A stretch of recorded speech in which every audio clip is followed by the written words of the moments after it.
Hey everyone, so today we're going to be going back and talking a bit more about tonality. I'm going to be covering the values I haven't covered yet, so that would be 6 through 0, even though I don't really know what these three do exactly, but I'll show you how, like, little tests I've run. I'll talk about tonality as applied to the drum tracks and tonality as applied to the ARP track. If there's time, I'll try to cover tonality mixed with ramp up and down, but that may be for like my combination series that I think I'll do after I'm done with this. So, quick recap. Tonality values. 3 to 5 are going to increase the note. It's going to transpose it up by an octave, a fifth, or a third, and that's according to the key and chord that are detected by the master track. 1 is going to completely ignore any transposition from the master track, and then a value of 2 is going to, it'll listen to the master track and it'll obey it, but it's only going to transpose exactly that much. So it's not going to be as nuanced about what key and chord it thinks you're in. So if you say go up a fifth, even if it should be a flatted fifth, it's just going to go up a whole fifth. Hopefully that makes some sense, and if not, then probably don't use tonality 2, or look for a better explanation for it. That might be better. Anyway, for my first example, I want to talk about tonality 6 to 7 for drum tracks. So I'm actually just going to load up a new pattern here for now. And I'm going to say that let's start off with, let's just do a very basic, I'm pretty partial to a 4 on the floor with a snare on 2 and 4. And actually for this one, I'll just add in a hi-hat. So I added in a hi-hat on these steps, and I held down track and shift, and I changed the step count to 8. So something I could do here is I could add a tonality 6, and what that's going to do is it's going to raise it by a semitone. And it's not going to change the pitch of the drum track by a semitone, but it's going to change what note is played. So in this case, I'm having it play C, and when it's transposed up, it's going to play the C, whatever little slice is in the C sharp slot. So it should be going. It didn't do that. Oh, because I didn't add it. Okay. So here, let's add that.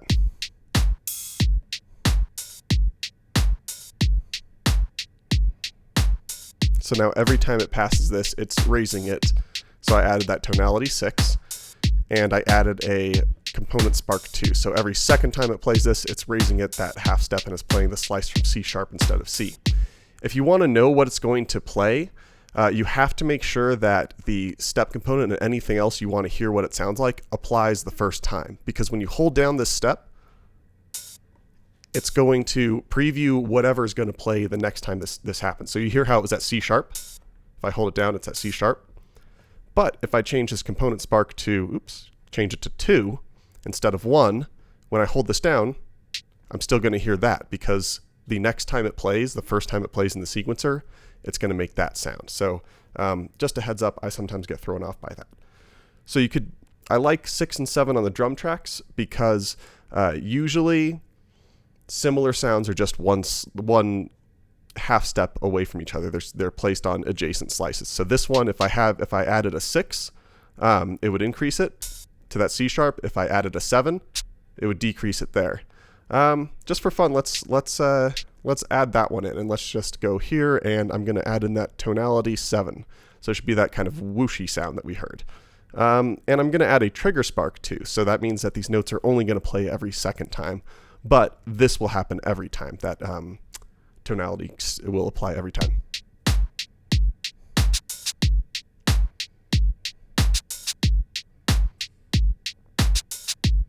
Okay, so kind of a neat way of adding some variation. And again, all of these notes are the same exact trigger. I'm just changing it with tonality, which I think is one of the neat parts about component sparks, because you can basically get the rhythm down, or sorry, not component sparks, step components. You can get the rhythm down, and then you can just try out different notes without necessarily having to change that trigger.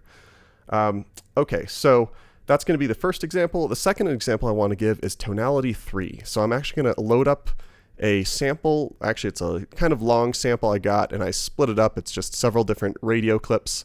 I like to collect dystopian radio samples. I don't know what it is, but I'm really quickly, this isn't my sampling video. I'm going to go into that more in another video, but I'm quickly going to load up the sample for this. So I'm going to hold down stop and record. And I've already done this, but I wanted to I want to try it again really quickly here. So if I take this step, I'm trying to remember if you press shift and then, oh yeah, so I think if I press shift, I place it here. Yep. So now this one is the same as that. So that's how you copy them, is that you select one, hold down shift, and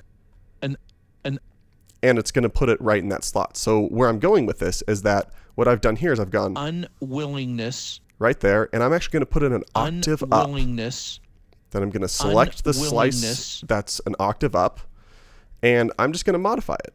I'm going to hold it down so I can. Oh, I guess it won't repeat it. Unwillingness.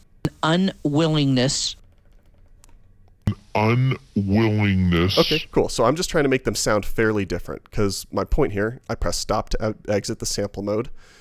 I'm going to just... unwillingness. So I put an F right there just because that's going to be the kind of intro, the it's and then he's going to say unwillingness here. And what I've done is because I've made both of the A's the same thing, but just unwillingness. What I can do now is I'm going to add a component spark 2. So this is only going to happen every second time.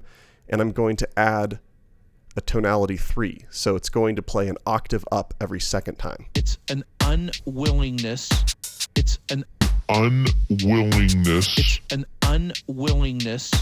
So kind of a neat thing that you could do. Similarly, I think that this is really powerful if you combine it with the parameter locks, because on drum tracks, if you're on the second parameter page, so these green ones, you can change the start point. Willingness. So what I'll do here is I'm going to say, all right, let's parameter lock that for every fourth time. And so it's just going to sound a little bit weird. Let's hear it. It's an unwillingness. That's a bit loud, I recognize. Unwillingness. It's an willingness.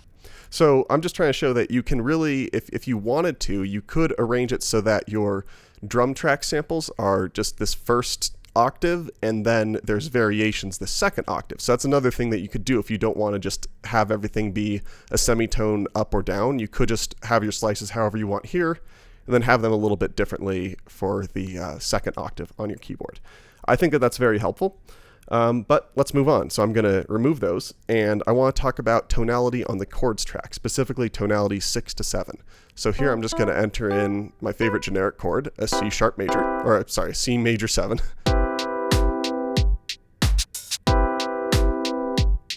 And I'm actually going to make the step count half just because I want this to go a bit faster. So I'm going to add a tonality 6 to that first one. And just that way we can hear the difference, I'll have it only happen every second time. So I've got that spark component right there, or component spark right there.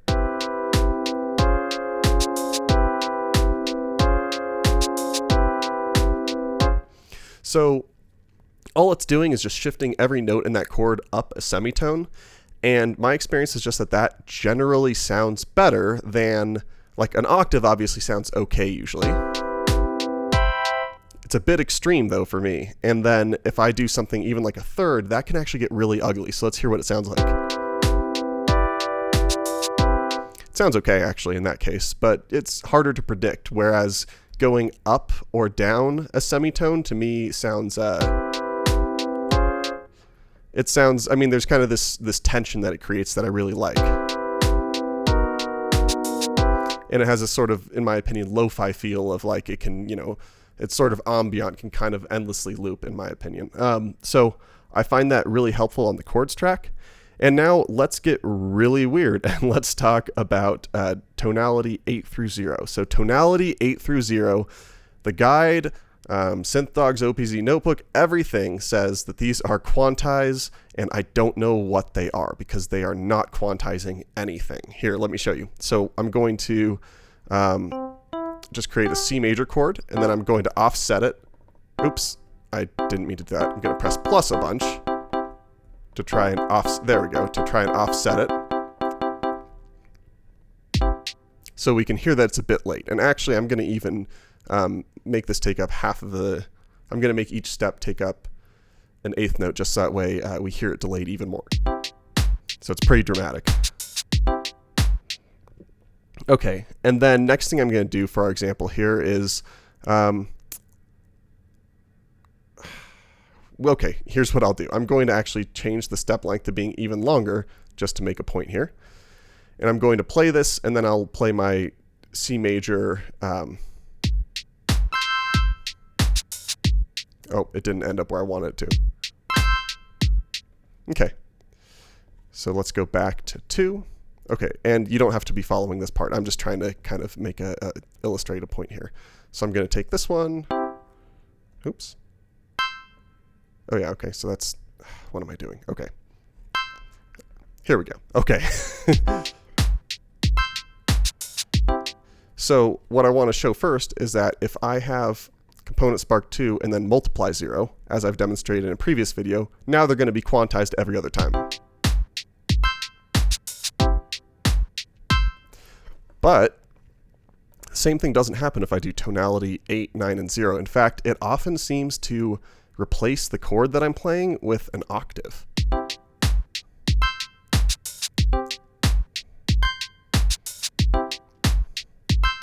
It doesn't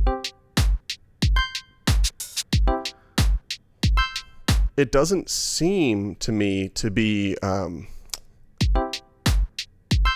quantizing anything.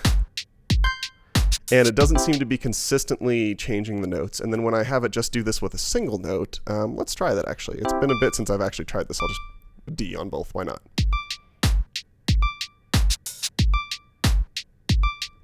It doesn't seem to do much. I can't find a huge difference between 8, 9, and 0. Single notes, obviously, I don't think that they make any difference at all, like I was saying. But weirdly enough, for some reason,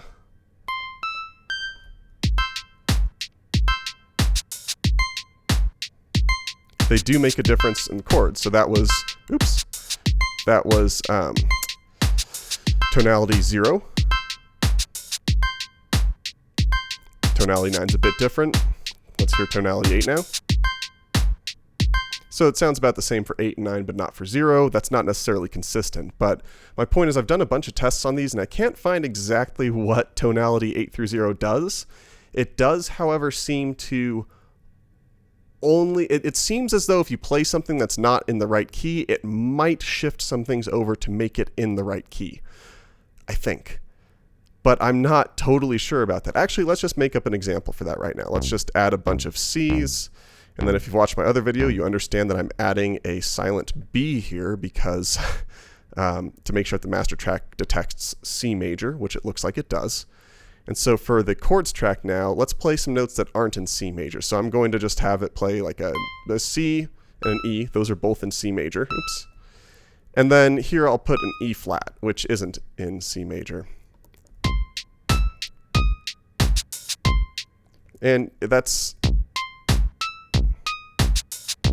There, okay, I offset it just so we can hear it a bit over the bass track. So on these now, I'm going to, okay, so this is the note that we want to see what happens. So let's do a tonality 0 and see what,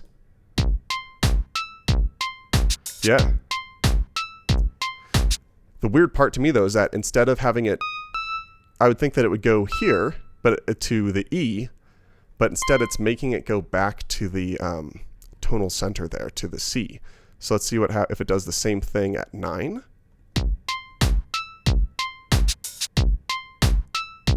Same thing at 9. Oh geez, do I start with 8 or with 0? I'll do 8 right now, and then I guess I gotta do 0 again. Okay, it sounded like it made no difference. So they all seem to do something pretty similar. Let's try this with a chord actually. I'm really curious what would happen if I did C major. Let's do D minor, and then we'll do C minor.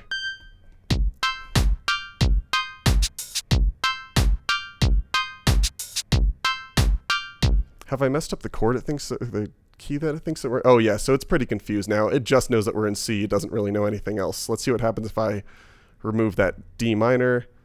Okay, it's all mixed up. Now it thinks that we are in... What is that? It thinks maybe, I mean... I don't know. I don't know off the top of my head which key it thinks that we're in here. Anyway, all that just to say, tonality 8 through 0 is very strange. Okay, just a couple more examples here. I won't go over the ramp up, ramp down randomized stuff, but I do want to quickly touch on the ARP track. So I am a big fan of the ARP track, even though I'm pretty new to it myself. But it just does a lot of interesting things. And one thing I particularly like is that it responds to tonality.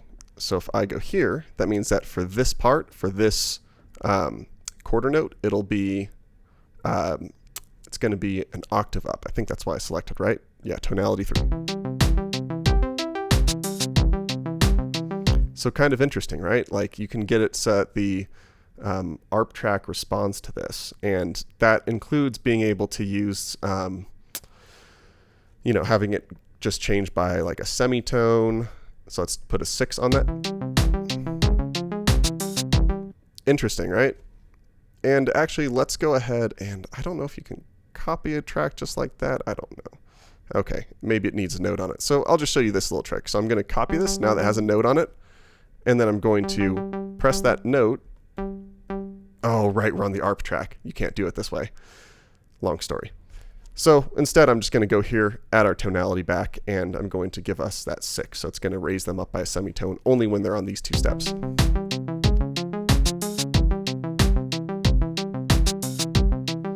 So I find that to be pretty interesting and pretty useful.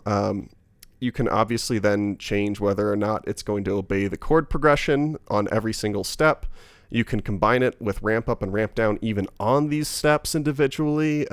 There's just a lot that you can do with the ARP track, and especially if you're willing to parameter lock things. So anyway, I know I covered a lot here, but hopefully that's helpful, and thank you for watching.